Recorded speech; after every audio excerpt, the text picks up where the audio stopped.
अस्सलामुअलैकुम। Sports world में आपको खुशामदीद कहेंगे। मैं हूं आपके साथ इफ्ज़ा इम्तियाज। तो नाज़रीन, PSL 10 सीजन जारी है और कल मैच खेला गया कोयटा ग्लैडिएटर्स और ज़ल्मी के दरमियान, और कोयटा ग्लैडिएटर्स ने 64 रन से पेशावर ज़ल्मी को ज़ेर कर दिया।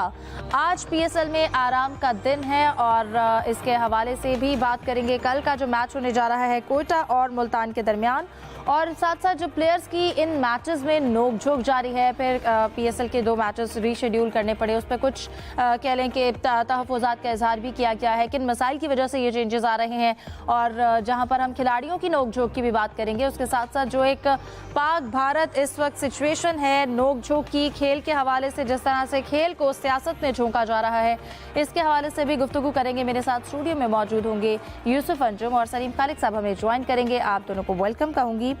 सबसे पहले मैं यूसुफ आपकी जानिब आऊँगी। कहिएगा कि क्या लगता है, क्या खेल में सियासत को लाना, हमने पहले भी डिस्कस किया, ठीक नहीं है, लेकिन क्या खेल सियासी का जो माहौल है इस वक्त, सियासी माहौल उसे बेहतर कर सकता है, या सियासी माहौल के बाद ही खेल बेहतर हो सकता है? देखिए, खेल तो है ही नाम अमन का, और पाकिस्तान ने हमेशा ये कहा कि हम खेलों के ज़रिए अमन लाने के लिए दुनिया भर में कोशिश रहते हैं।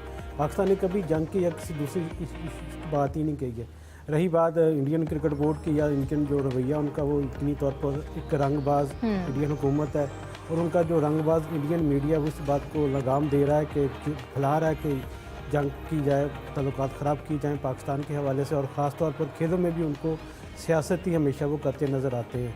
अगर सियासत खेलनी है तो फिर सियासत खेल दें, फिर खेल बंद कर दें। ये चीज़ें करनी पड़ेंगी, क्योंकि पाकिस्तान क्रिकेट बोर्ड ने और पाकिस्तान की जो गवर्नमेंट, इसने हमेशा खासा एक मुस्बत रवैये का इजहार किया है कि खेल के ज़रिए उनको कायम किया जाए। दुनिया भर में यह पैगाम भी पाकिस्तान ने दिया है, लेकिन अब शायद पाकिस्तान के जो आवाज़ है पाकिस्तान की, वो शायद ना इंडियन गवर्नमेंट को समझ आ रही है ना इंडियन मीडिया को। वो अपनी रंगबाजी पे लगे हुए हैं, झूठ का धंधा उन्होंने तैयार कर रखा है, जिसके ज़रिए दुनिया को तो ट्रैप करने की कोशिश कर रहे हैं, कि दुनिया उनके ट्रैप में बिल्कुल नहीं आएगी। उनको ये बात अच्छी तरह समझ लेनी चाहिए कि पाकिस्तान का जो मौक़िफ़ है हमेशा बिल्कुल एक सच पर मबनी रहा, इस बार भी सच पर मबनी उनका मौक़िफ़।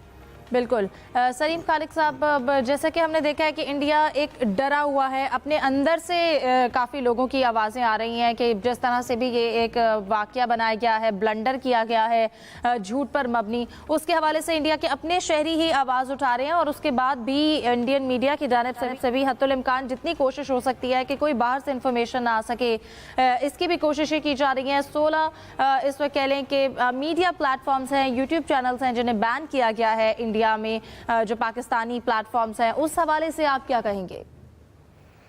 देखिए, बात आपने वही जो बोली कि सच की आवाज छुपाने की कोशिश, क्योंकि जाहिर है कि इंडिया में अब अपने जो इनके सारे मीडिया चैनल्स हैं, उनके बेशतर सहाफी वो या तो डरे हुए हैं या गवर्नमेंट के साथ हैं, इसलिए वहां पर कोई भी इस तरह की सही बात नहीं करता है। तो जहां तक मैंने पढ़ा, मैंने देखा कि वहां पे बड़े सख्त उनके खिलाफ एक्शन लिए जाते हैं, तो वहाँ मीडिया तो बिल्कुल भी आज़ाद नहीं है।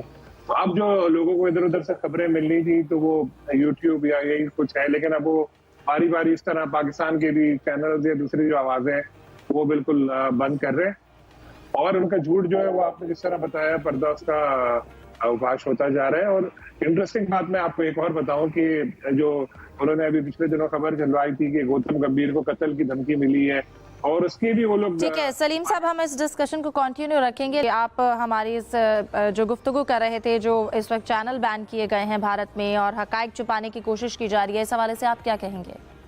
जी, तो मैं बता रहा था कि जो उनके कोच हैं गौतम गंभीर, उनके बारे में भी उन्होंने एक न्यूज दी कि उनको कत्ल की धमकी मिली है, और इनडायरेक्टली इशारा वो पाकिस्तान की तरफ ही कर रहे थे। अब पता चला उनके अपने इधर खबर आई कि जी कोई इंजीनियरिंग का तालिब इल्म है हैदराबाद दक्कन या कहाँ का, उसको उन्होंने पकड़ा है उसके। तो ये भी केस ऐसे ही है, इन्होंने खुद से सारा बनाया। लेकिन इसके साथ साथ अगर हम देखें तो इस फहरिस्त में कुछ नाम बड़े इंटरेस्टिंग हैं, जैसे शोएब अख्तर का एक नाम मैंने देखा, बासित अली का नाम देखा।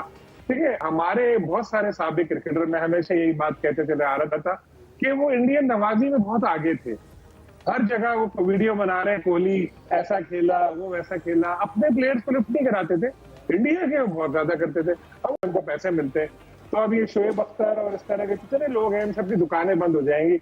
रमीज राजा साहब की दुकान तो वैसे ही बंद हो गई थी, IPL की कमेंट्री वगैरह खत्म हो गई थी। हालांकि इन लोगों का काम यही था कि भारत नवाजी और अपनी जो क्रिकेटर्स हैं उनको डिग्रेड करना, जैसे आजकल मोहम्मद आमिर भी वो यही कर रहे हैं ना कि बाबर को आउट करके आपने देखा होगा क्या उछल कूद जी। कर रहे थे, और जो कोहली के खिलाफ खेलते थे तो कोहली भाई बैट दे दो मुझे, कोहली भाई कहते हो। तो इस तरह के इन लोगों की ये हरकत है। तो इन लोगों के चैनल जो बंद हुए तो इससे तो इनका तो चलो कोई इतना ज्यादा फाइनेंशियली लॉस होगा, और क्रिकेटिंग लिहाज से जो इंडिया की तारीफ कर रहे थे अब वो छोड़ देंगे, जाहिर है इंडिया में तो देखा नहीं जा रहा। अब आप देखिएगा इनके चैनल में कितना फर्क नजर आएगा आपको। लेकिन ओवरऑल देखें तो ये बात वही है कि इंडिया ने जिस तरह मीडिया के अपने कंट्रोल किया हुआ है, अब यहाँ पे पाकिस्तान के जिस तरह के टीवी चैनल है या दूसरे उनकी अगर ये ब्लॉक कर देगा इधर यूट्यूब वगैरह पे, तो जाहिर है जो कुछ आवाजें आ रही थी ठीक है कुछ लोग सलीम खालिक साहब, गुफ्तगू जारी रखें।